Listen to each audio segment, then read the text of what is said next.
আজকাল পেইন্টিং এর ক্ষেত্রে এই পেপারগুলো কতটা গুরুত্বপূর্ণ ভূমিকা রাখে তা হয়তো এখনো অনেকের অজানা।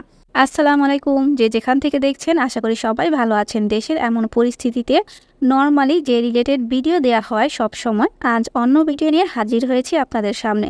দেশের এমন অবস্থা, আসলে বাহিরে বা শপিং মলগুলোতে গিয়ে ভিডিও করার পরিস্থিতি নেই, তাই আমার পছন্দের কাজ নিয়ে হাজির হলাম আজ।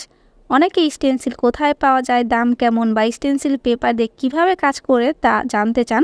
আজকে আপনাদের সব প্রশ্নের উত্তর দেওয়ার চেষ্টা করব। বাসায় একটি পুরানো ক্যানভাস ছিল, সেটাকে কালার করে নিয়েছি, সাথে স্টেন্সিল ব্রাশ নিয়েছি যেটা দিয়ে খুব সহজে কাজ করা যায়। ব্রাশ, স্টেন্সিল পেপার সহ ক্যানভাস কালার কোথায় পাবেন সেটাও বলে দিব সবাইকে।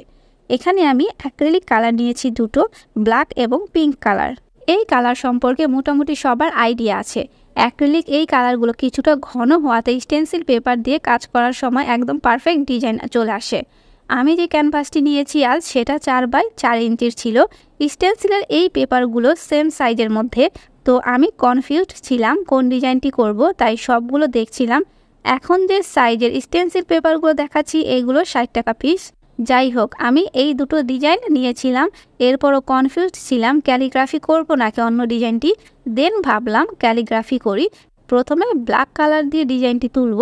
আরেকটা বিষয়, স্টেন্সিল দিয়ে কাজ করার সময় অবশ্যই ব্রাশে অল্প পরিমাণ কালার নিয়ে কাজ শুরু করবেন। বাড়তি রংটুকু টিস্যু পেপারে মুছে নেবেন। আমি কিভাবে করেছি দেখতেই পাচ্ছেন।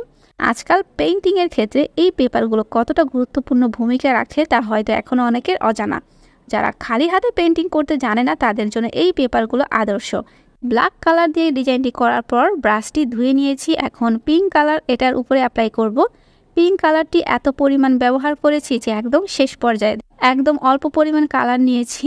টিস্যু পেপারে বাড়তি রংটুকু মিশিয়ে নিচ্ছি। আপনারাও এভাবে ট্রাই করবেন, দেখবেন অল্প সময় নিখুঁত ডিজাইন করতে পারছেন স্টেন্সিলের এই পেপারগুলো দিয়ে।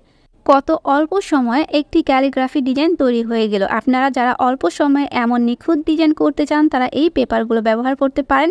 একটি পেপার 10 থেকে 12 বছর এমনকি যত্ন করে রাখলে সারা জীবনও ভালো থাকবে। কিন্তু কাজ শেষে পেপারটি পানি দিয়ে ধুয়ে নিয়েছি আমি, দেখেছেন আবার নতুনের মতো হয়ে গিয়েছে। কেউ বলবে এটা দিয়ে কিছুক্ষণ আগে কালার করা হয়েছে। স্টেন্সিল দিয়ে শুধু ক্যানভাস না, যে কোনো ফেব্রিক, কাঠ, বাসার দেয়াল সহ কেকের উপরও ডিজাইন করা যায় খুব সহজে। আর এই পেপারগুলো আপনারা পাবেন স্টেন্সিল অ্যান্ড ক্রাফট বাই জাহান এই পেজে। শাড়ি, ওড়না থেকে শুরু করে পাঞ্জাবি ডিজাইন, ক্যালিগ্রাফি সব পাবেন এখানে। দামটা শুরু হয় 60 টাকা থেকে। বিটিএস লাভার আপুরা কই, তাদের জন্য কিন্তু স্টেন্সিল পেপারের ডিজাইন আছে এখানে। তোমরা এগুলো দিয়ে টি শার্ট অথবা ক্যানভাসে পেইন্ট করতে পারো। আমি বেশ কিছু ডিজাইন দেখিয়ে দিচ্ছি, এছাড়া আরও অনেক ডিজাইন আছে পেজটিতে। আর এই পেপারগুলো কিন্তু কাস্টমাইজ করে বড় সাইজও নিতে পারবেন। 28 ইঞ্চি, 35 ইঞ্চি, এমনকি 40 ইঞ্চির কাস্টমাইজও হয়ে থাকে। অনেকে দেয়াল বা ক্যানভাসের জন্য কাস্টমাইজ করে নিয়ে থাকে। যারা খালি হাতে পেইন্টিং করতে জানে না তাদের জন্য এই পেপারগুলো আদর্শ। স্টেন্সিল পেপার দিয়ে কাজ করার সময় অবশ্যই স্টেন্সিল ব্রাশ ইউজ করা উচিত।